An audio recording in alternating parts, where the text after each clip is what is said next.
Hi everyone, Simon here again. Solomon's Tales. Here we go again. We left it.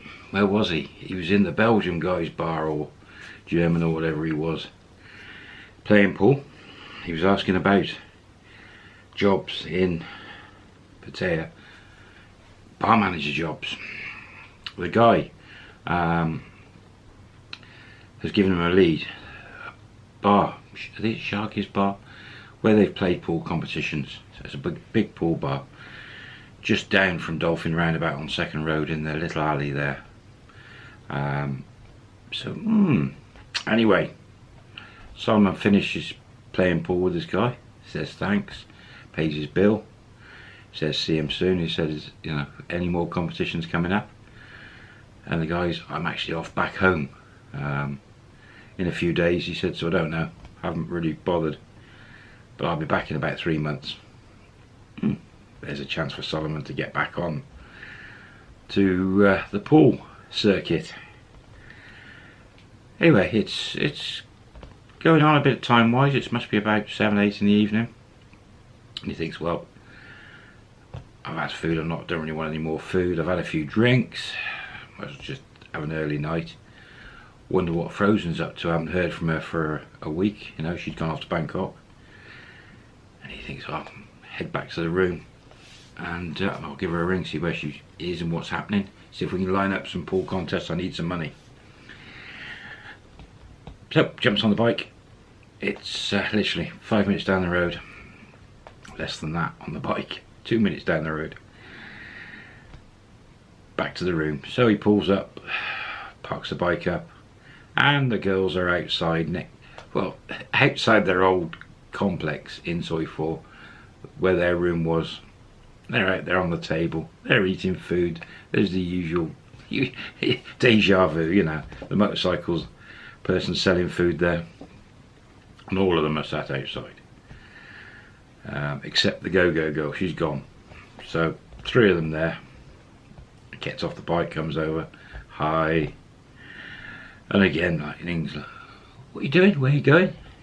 Oh, I've had food, I've had a drink, got a crash, tired a bit, you know. Okay, want some food? And he's like, nah. He says to her, have you heard from Frozen, any news? And things like, no, nothing. He's like, oh, I'll give her a ring. He says, got a room key? Says, oh, it's open. And he thinks, I've got a few bits of money in my pocket and my passport. Safe key? She goes, oh, Sue got it on reception. Alright then. So up the first stairs into the sort of soapy area. The girl that always waves and sort of winks at him and stuff, didn't see her, she's not there. Sue's there. Girl behind the bar's there. He walks in and Sue's like, ah, hello, you're back. You're not go for a longer trip? He's no, he says, just did a quick visa run in the end. He said, I'll sort out room with you next week, another week. He said, I'm going to stay. She said, okay, and bike and stuff. He leans to over the counter to the girl. He says, you got the safe key for my room. She gives him the big key. And Sue's like, you want coffee? He said, no, I'm a bit tired, I'm going to crash. She's like, oh, alright then. Didn't say much. He had a quick look over his shoulder at the goldfish bowl and stuff, and there's a few girls milling around. No customers in there, seems quiet. Anyway, so up he goes to his room, and in he goes, throws his stuff in the safe. He's got that huge key. He thinks, right, I must ring Frozen. So he rings Frozen, and sure enough, she answers. He's like, where are you, what are you doing? I'm back in Pattaya, I finished visa run. She said, I'm in Bangkok still, with boyfriend. She said, my foreign boyfriend's coming over in a few days. She said, I'm going to stay Bangkok, meet him, don't know where we go. And he's like, no, you got your room, it's empty. That'd be a good place for the girls to go, wouldn't it? And she's like, yeah. He said, you got a key down here spare, maybe the girls can use your room. And she's like, no, they can't use my room. She knows they're moving and they never move out. You're like, ah, nearly. nearly. And she says, I'll ring you once my foreign boyfriend's, don't know how long he's staying, so I'll see you when I see you. And he's like, okay. Oh, puts his phone down. He thinks, I'm gonna have to go round all the bars myself now, all the local pool bars, and find out who's playing when, and I'll be on my own, or maybe Ning will come. And he thinks, actually, if I win anything, I get more money in my pocket, so that's good. Now he knows the Sharkies one, that isn't about another three weeks. They do it every month, so there should be a few about. Anyway, that's it. He crashes early night. He gets woken up a couple of times. Ning coming in, and Red's hair coming in. No M. So, what is it? Through the night, they come and go. They come and go. When he woke up in the morning, there was only Ning and red hair there. So, it's still a guy's dream. Oh dear, oh dear, dear, dear. So he's focused. His morning comes, sun's beaming through the windows and waking him up. And he gets up and he's like, oh, you know, shower, throw some clothes on. He thinks, right, on a mission. I've got to find the pool games, and I've got to go up to that Sharkies bar and start asking about the manager's job and stuff. Girls are fast asleep as usual. They don't wake up till well late in the morning. Breakfast. Out he goes, bike, straight down. He goes around, he comes back on Second Road. But this time he goes onto the, must be about somewhere around Soy 6, but on the other side of the road, on Second Road, as a good English breakfast. Goes up there, gets a full breakfast, sets him up for the day. Hard to find a good English breakfast back 15 years ago in Pattaya, but nowadays apparently they're everywhere, which is good. The amount of times he's riding up and down Second Road on that bike in the loop, and he quite often doesn't even go much further out of that circle. So breakfast done. Now there's no way he's going to go around talking to bars about manager's job in the daytime. It's got to be late afternoon. And also find him in the pool competitions. The only way he's going to spot that is if they've got signs up. So he takes a bit of a ride. He actually goes off Soy Bouquet around there, and he takes a ride for about an hour around all the bars. He knows where the tables are, but unless it's on that day, they don't tend to put the signs out. Spots nothing. He thinks, okay, he's going to have to go out in the evening and do the same again, but without the bike, and go to the bars and ask them all, as well as go to Sharkies. Busy day. He takes a trip up Second Road to the shopping centre up on the top right, near Dolphin Roundabout, where his bank is. He thinks, I've got to check funds. I've got to start looking at what's left. And he's still got a few $1,000s in there. He hasn't been hitting it that much. He has been quite lucky with the pool contests, but he's used the ATM a few times. Exchange rate back then was well over 70 baht, so that's great. Great. Back to the room, goes in, and this is like 2 hours later, 2.5 hours later, and red hair's still in bed. Ning sat at the end of the bed watching TV. He's like, wow, what are they like? Of course he walks in, she's like, well, you want to go for food? And he's like, no. And Ning sort of, you know, what are you doing then? What are you going to do? What's happening? And he sits and talks to her. They have a good old chat, and he says he's going to start looking for a job to maybe manage a bar. And she's like, good idea. But she's thinking straight away, get it, I'll have free drink, there'll be free food. Yeah, you can see her brain going. She then says, as well as Frozen's fella's coming over, Ning said her fella is coming in about 3 weeks' time, and he's coming over for a longer period, maybe 3 months. So he's something to do with golf, but he's got a big break coming up, and she's like, I'm going to go travelling with him. He's like, oh, okay, we're going to lose Ning. Frozen's fella's over. You're thinking, I'd be all alone. Not a bad thing, not a bad thing.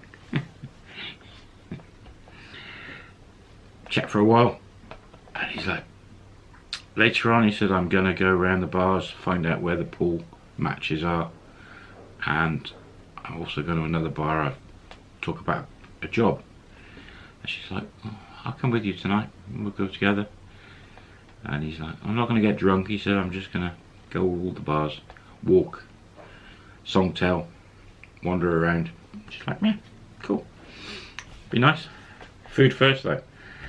And he's like, yeah, whatever. At this point he just, I'm going to have a crash. And he just crashes on the bed, sort of, you know, between them.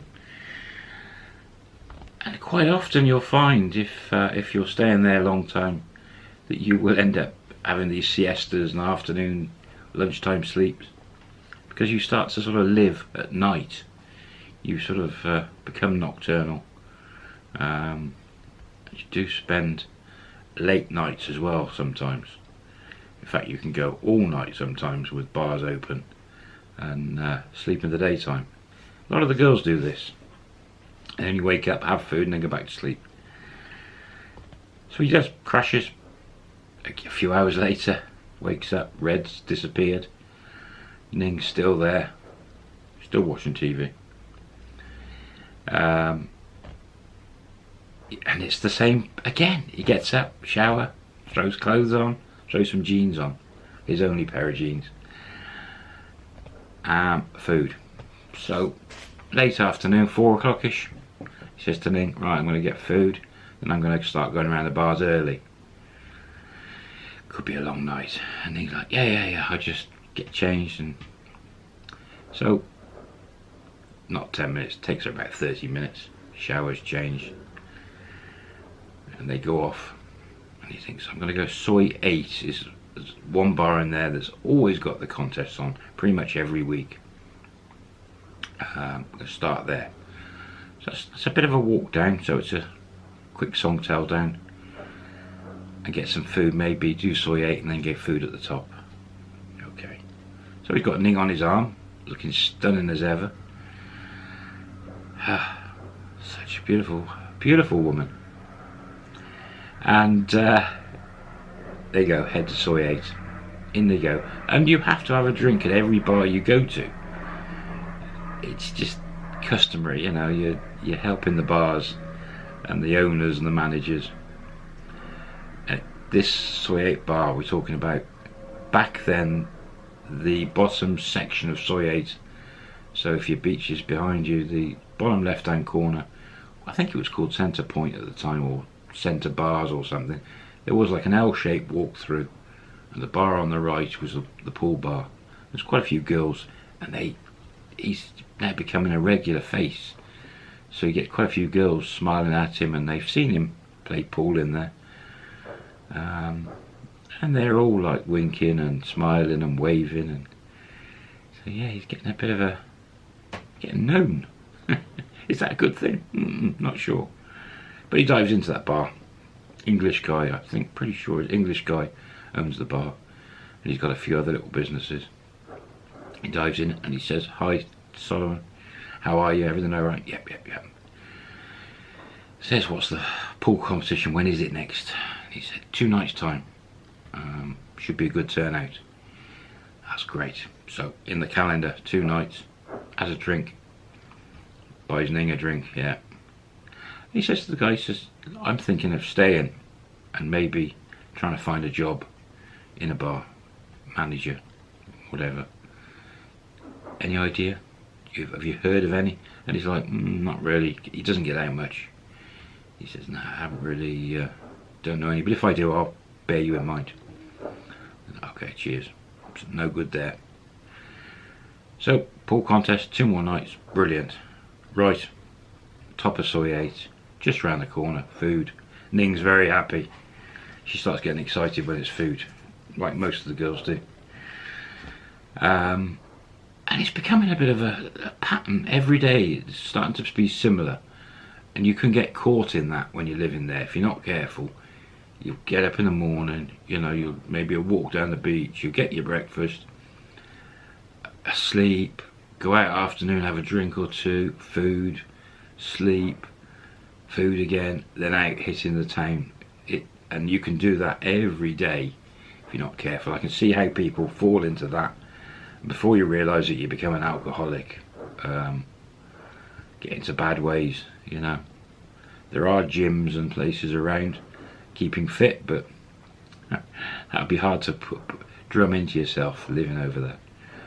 Very hard. Breakfast, was it breakfast? No, evening meal. I'm getting lost.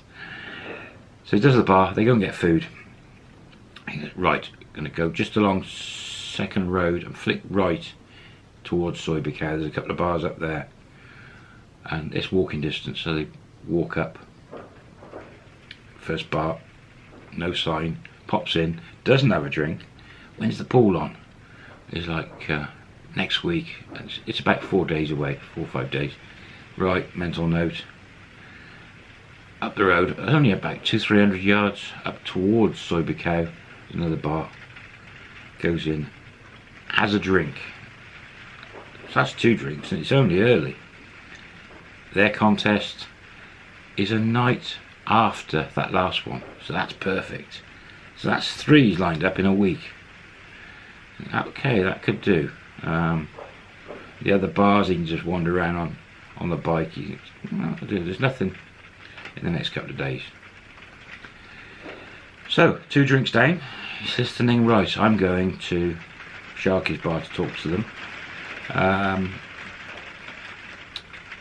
I don't really want to take you when I'm looking for the job, it doesn't look good. He said, how about I drop you off at Atlantic Bar and you go see your girlfriends at the bars next door. Rain. And she's like, yeah, okay. And he said, maybe once I've done that I'll come back and get you. Said, okay. So they back to Second Road, jump in a Songtail all the way up. So Atlantic Bar is between Soy 2 and Soy 4 in the Second Road end. Stops there, out Ning gets, and Solomon gets out as well, because it's only a couple of 100 metres up towards where the Sharky's bar is. And Ning up the steps off to see her friends. And Solomon's walking up, and he goes over the end of Soy 2. There's remember his room was down there, and there's the toilets and the little 7-Eleven. He dives in the 7-Eleven, gets some cigarettes and stuff. Lippo. Opposite there, is it opposite there in Soy 2 or just up a bit? Classroom 2000 Go-Go, I think it was back then. So either opposite or in the next little Soy. Notices that. Walks up Second Road, and there's a load of bars on the left. Quite a few packed in there, and they go quite deep as well. Looks a nice drinking area, and he hasn't really sort of mooched around there much. A lot of girls shouting. Shouting hi and come on in for a drink and all this. And he's like, so he keeps walking. Round the corner, tucks into the Soy, and the Shark is on his right hand side. And he goes in. Usual people. Sees quite a few of the girls, a few of them say hello to him, they recognise him. And he's looking at the back, and there's like an area where people pay. It's actually up in the air a bit. And then there's another couple of doors and things, and he walks through to the back, and that girl, the boss's girlfriend, comes over and says hi. And he says to her, is your other half here, you know? I want to ask about a job and stuff. She's like, okay, hang on. She goes off into the back, comes back, and he comes out. He says hi and recognises Solimon and a drink, and he's like, yeah, I'll have a beer. So they go over to the one side. There's a little bit of a bar area there. Gets a beer. He says, what are you looking for? He says, Solomon says, I'm trying to find a bar job. I'd like to stay in Pattaya. You know, Belgian guy up the road in Naklua said you might have something or know of something about a go-go job.